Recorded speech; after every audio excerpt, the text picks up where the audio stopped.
Our God, we pray that you would be in our thoughts, in these words that are spoken, and in our lives as we respond. Amen.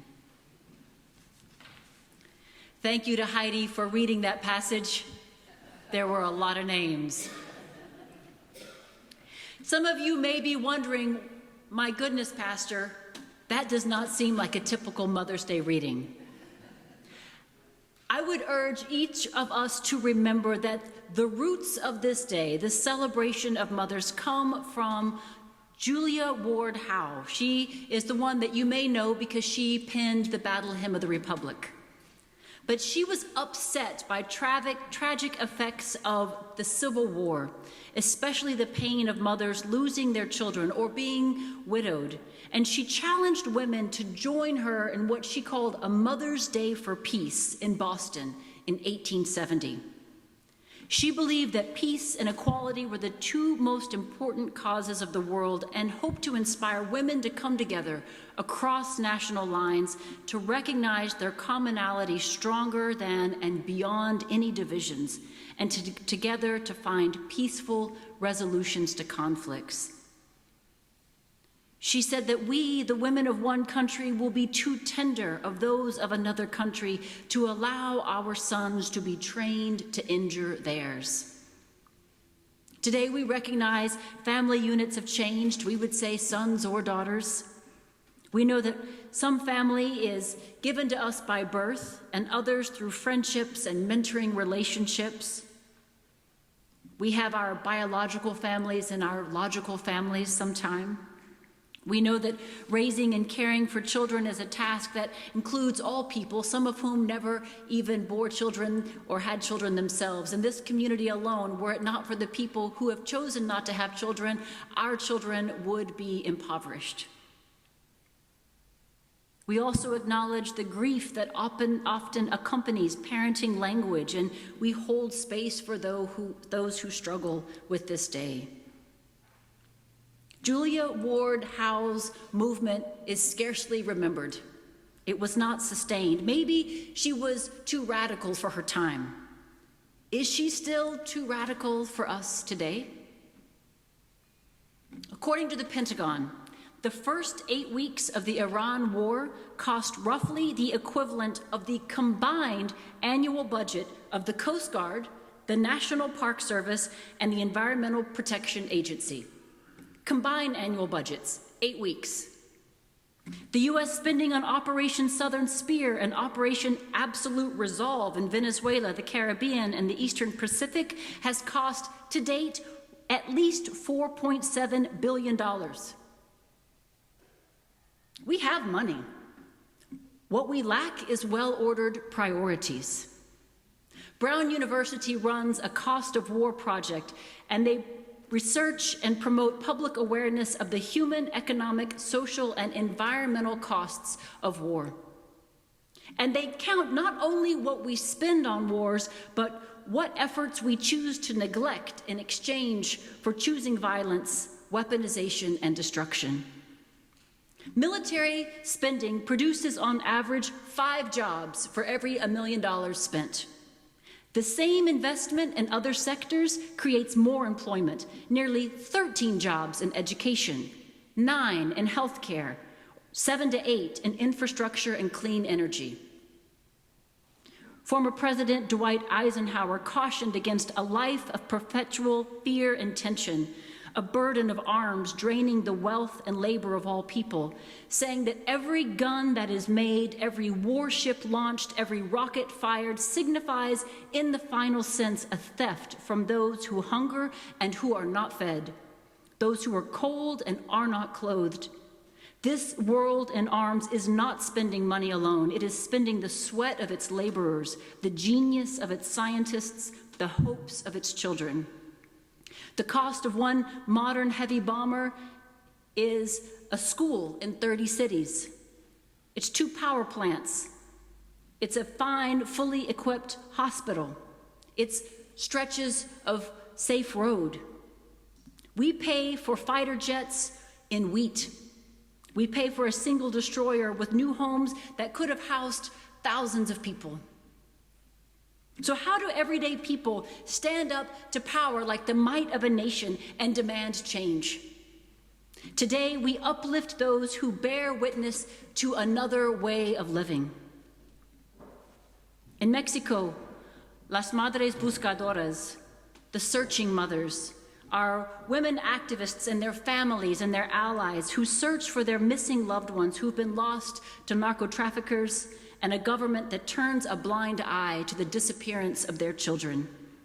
Since 2019, these mothers and their families have been searching for missing loved ones, and they've located 1,230 bodies in clandestine graves.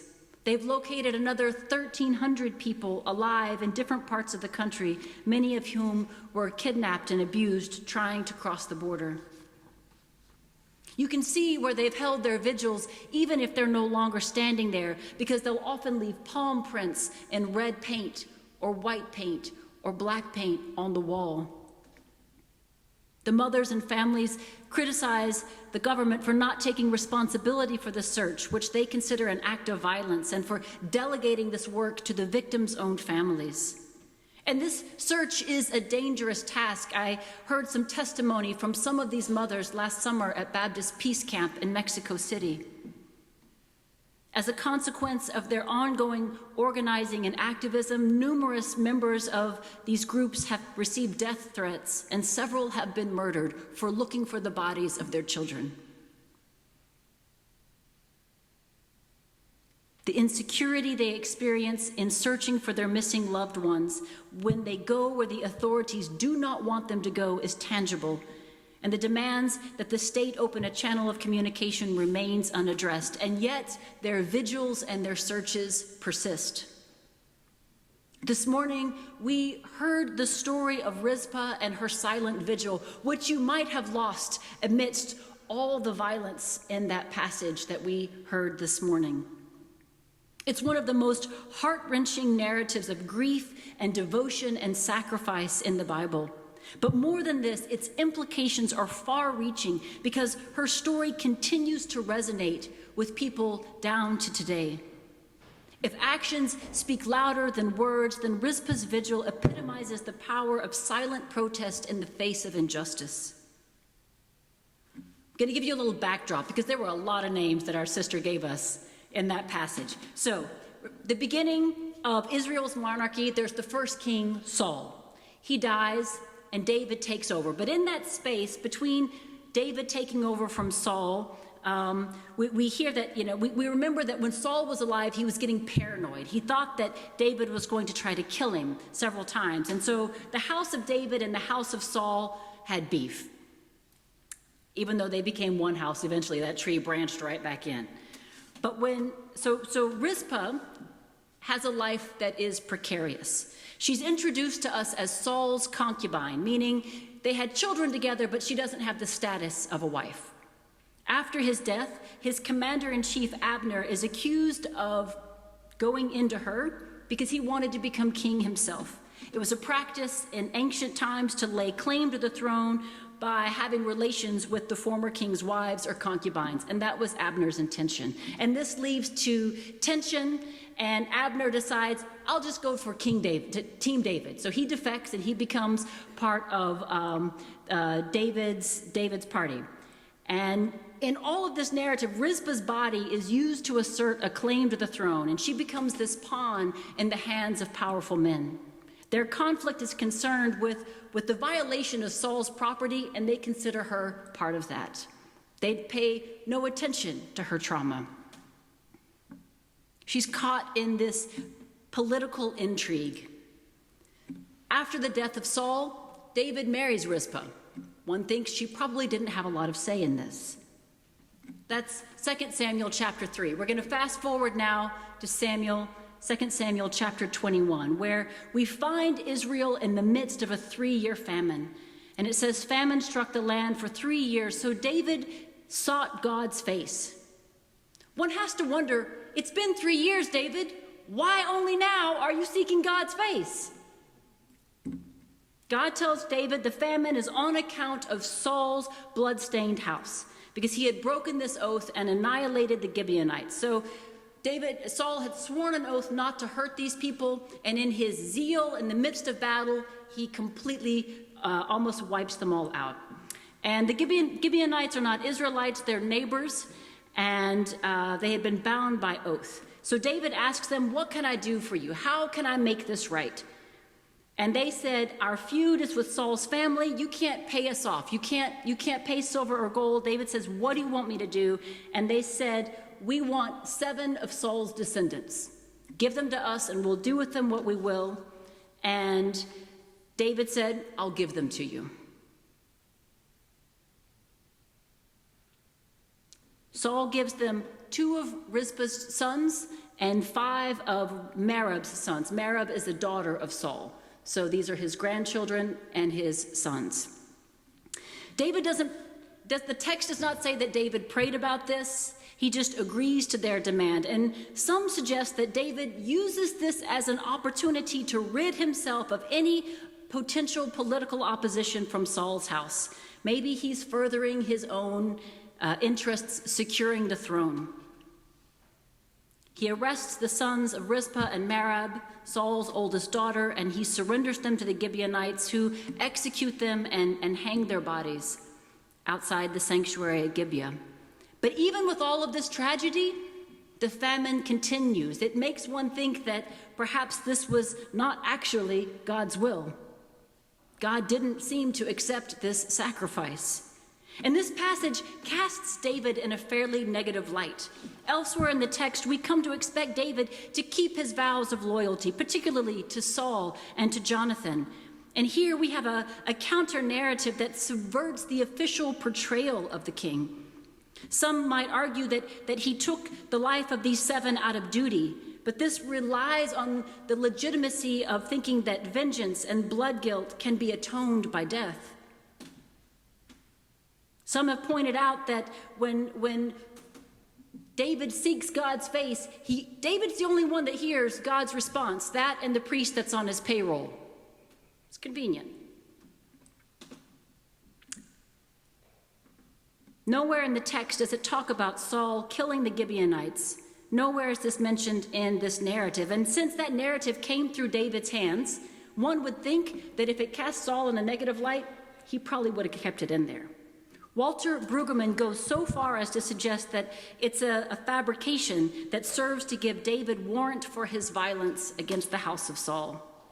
The family of Saul continues to plague David, and he reasons that his oath to protect them is limited only to the house of Jonathan, his dear friend, and Saul himself. It doesn't include any of his other children or any of his other grandchildren. He decides they're fair game.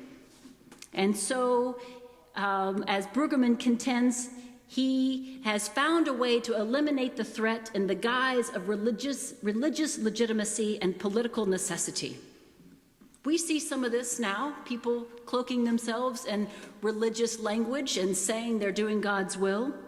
This text gives us permission to question some of that. A conventional reading would take the text at face value, but Brueggemann suggests that David's brutal self-interest is committed in the name of responsible religion and justifiable politics. Given this interpretation, the king who is presented as faithfully executing his office is in fact self-seeking and taking desperate measures to secure his own power. Reasons of state are powerful for his enterprise, and they're palatable if they are couched in the language of piety. We should read beyond this claim and look at the political reality. David's actions are problematic on a lot of levels, even in the context of his own time. But these men did nothing to deserve this fate. They were being executed in place of their father and grandfather as an act of vengeance. Deuteronomy says explicitly that parents should not be put to death for their children, nor children for their parents. But these sons died for Saul's mistakes. It's been suggested that David maybe wasn't so pleasant. His actions make sense if he was happy for any excuse to see his political rivals subdued.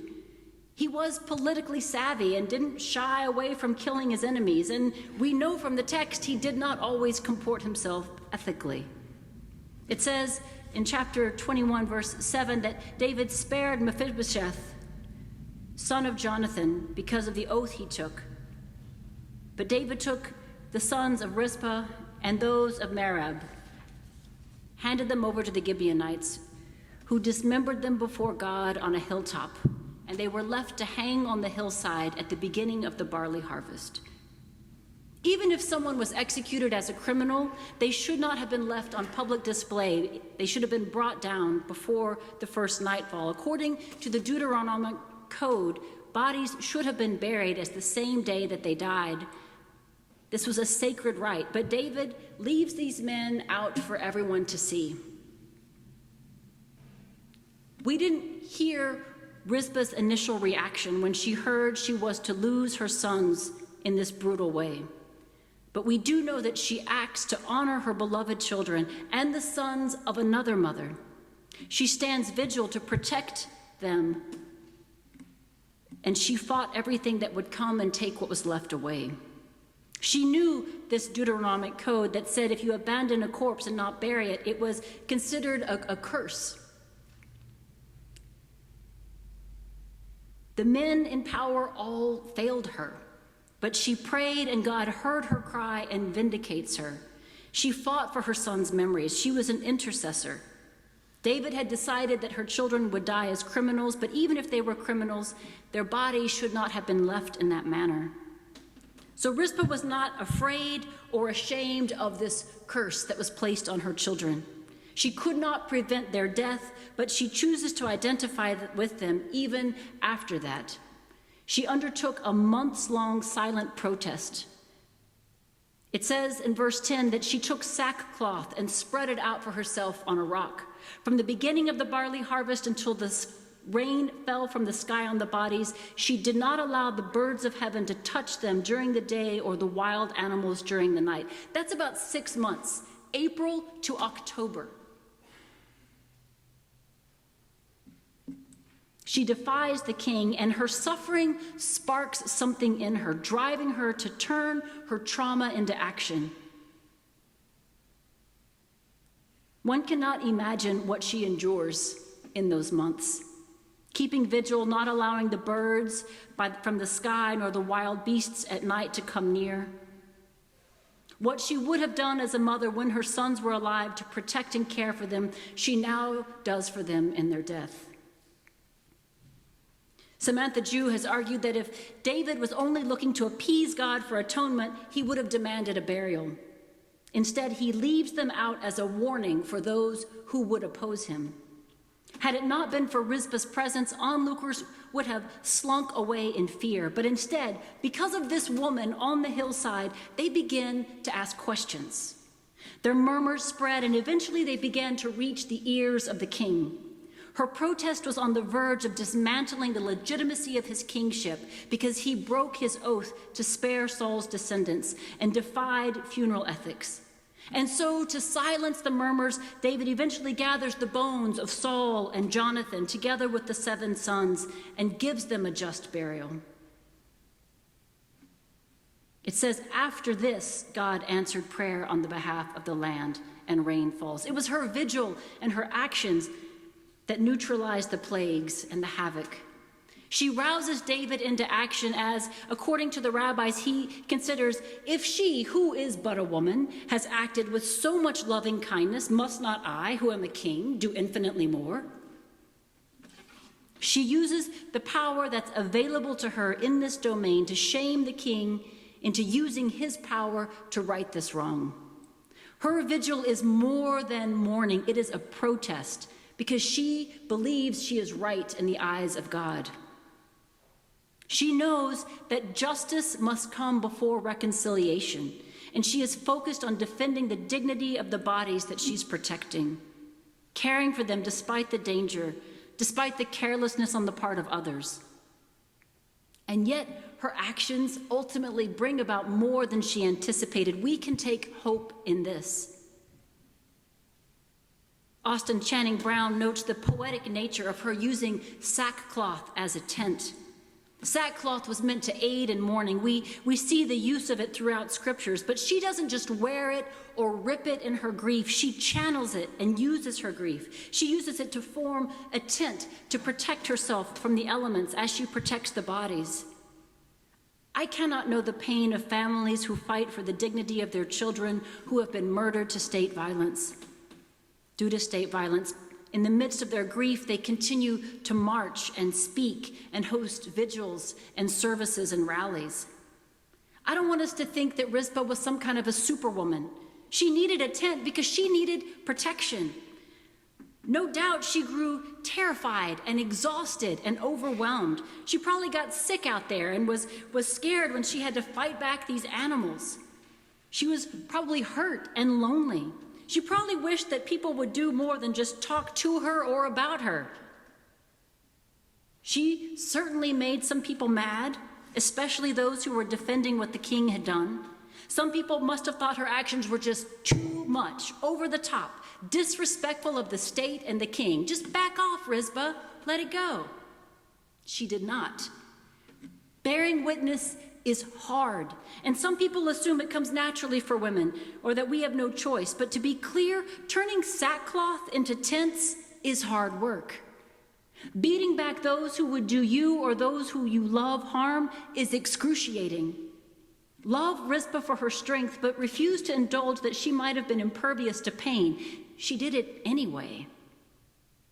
In her story, we recognize later women speaking truth to power in word and action on behalf of their children. We think of Mamie Till Mobley, who took the brutal death of her beloved son Emmett at the hands of racists and made the world look at his battered face and body in an open coffin to reckon with the systemic and particular violence that killed him.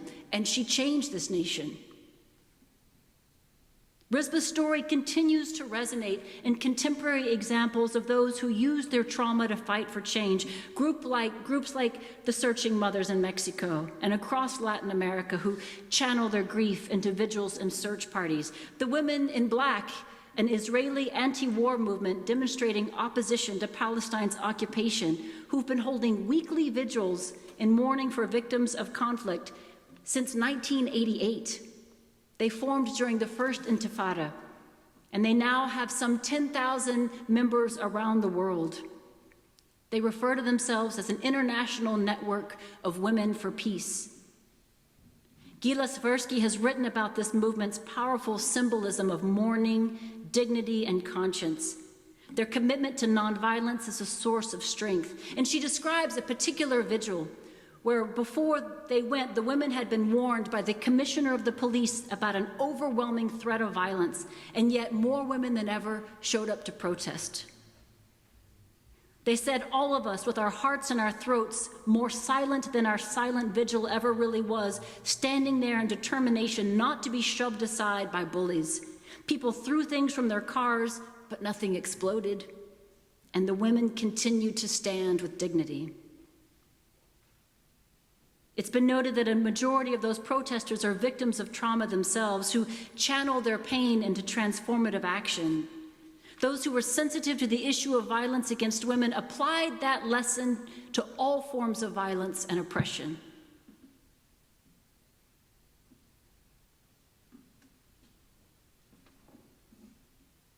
Some meet their resistance and their vigils with ridicule and criticism. They are mad women in the eyes of onlookers, like Rizpah, a picture of insanity at the foot of bodies. They try to invalidate these women and their cause, calling them hysterical rather than brave, despised rather than sympathized, and yet they persevere, standing firm like Mamie Till Mobley, the Women in Black, the mothers of the disappeared, like Rizpah, embodying powerful, peaceful resilience. The historian's master narrative implies that King David's hands were tied. He had to sacrifice these men to restore fertility to the land. Yet underlying this narrative was an attempt to silence David's opposition. It's a message of terror which Rizpah dares to confront, saying, "Not in God's name." Her silent presence represents the senseless death of innocent men slaughtered for ambition. Rizpah embodies stories which interrogate and destabilize unjust leaders. Samantha Jew says, if any of us allow a government to deny the injustice of the past or the present by manipulating and perpetuating its master narrative, then we are complicit. We are like the men of Gibeah who passively watch a king kill 7 innocent people. Rather, we, like Rizpah, should dare and persist in fighting the master narrative that tries to silence the cries of women who, with their bodies, incarnate the counter-narratives. Rizpah's story continues to echo throughout history. She is in a dangerously vulnerable position as a concubine, a survivor of rape, a grieving mother, and yet, taking up the only option open to her, she ultimately achieves her goal. She is vindicated. The woman once invisible and abused further through the death of her children, is now seen and recognized, not simply by the king, but by the God who not only brings the famine to an end, but enacts justice for her loved ones. Through her story, we see someone transforming trauma into action. Her pain became her purpose. And although silent, her actions ring loudly as a challenge to the king to do what is right. Silent but open resistance is a powerful tool, particularly in cases where overt forms of protest would be dangerous. Across the world, women who bear unspeakable suffering bear witness and cry out until justice is found, a mirror to Rizpah and her vigil, which touched the heart of God. Rizpah makes us want to be better, to expect more of our rulers and ourselves. Remember her and sense your own strength to fight for our community. I imagine that there are some Rizpahs out here who are overwhelmed by having to fight for so many lives, not just those who are close to you, but the collective, the lives all over our country, all over the world. And I suspect that many of you are weary from beating back the buzzards, those who would continue to disrespect the names, the people that you love. Perhaps you're tired of fighting against misrepresentation, of sharing that yet another death will go unpunished. Many are tired. You are not alone. We remember that Rizpah, even though we don't know other names, could not have been alone in her protest. While she was the one to risk death by defying the leadership, she could not have survived day and night, month after month, without the support of others. Perhaps even Saul's daughters were amongst those sustaining and strengthening her in her vigil. It says in verse 11, when David learned what Rizpah had done, he went and removed the bones of Saul and Jonathan, as well as the bones of the dismembered, and they were buried in the tomb of Saul's father. After that, God was moved by prayers for the land.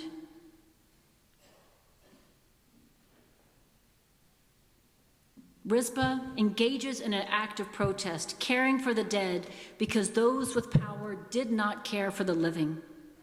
This is one of those rare moments when the hidden transcripts of women's resistance to dominant ideologies and theologies ruptured the public transcript of deference and disguise.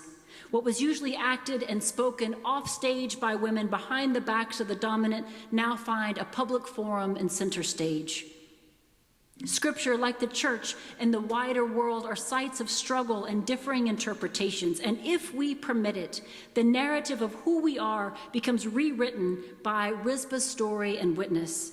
The prophetic force of her life becomes a factor that strengthens us in our struggle for survival and liberation and life.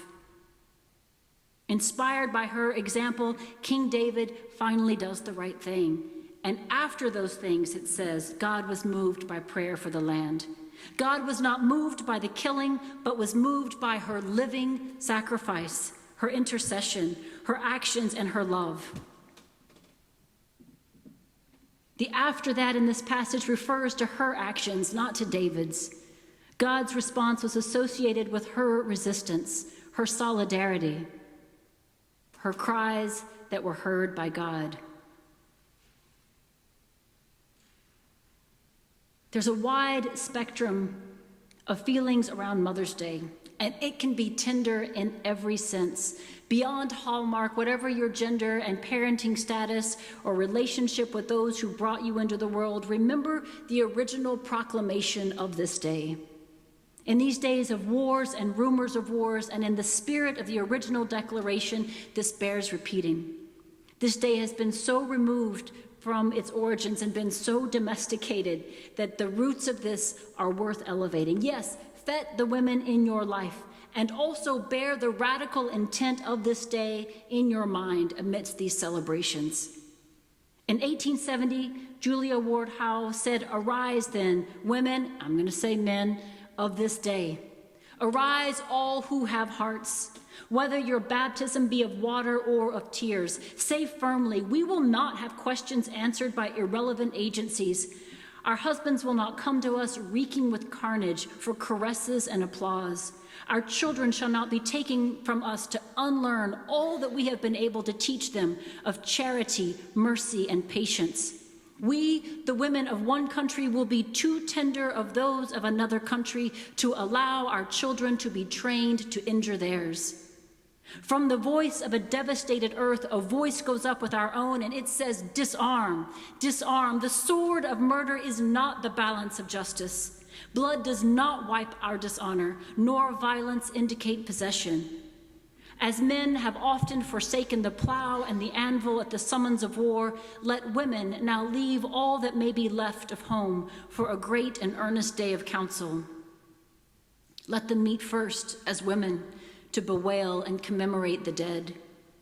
Let them solemnly take counsel with each other as to the means whereby the great human family can live in peace, each bearing after their own time the sacred impress not of Caesar but of God. In the name of womanhood and humanity, I earnestly ask that a General Congress of Women without limit of nationality may be appointed and held at some place deemed most convenient and the earliest period consistent with its objects, to promote the alliance of the different nationalities, the amicable settlement of international questions, the great and general interests of peace. Beloved, how will you bear witness to power this day? How is your love transforming the world for peace and justice? In the spirit of Rizpah and our foremothers, arise, all who have hearts. Amen.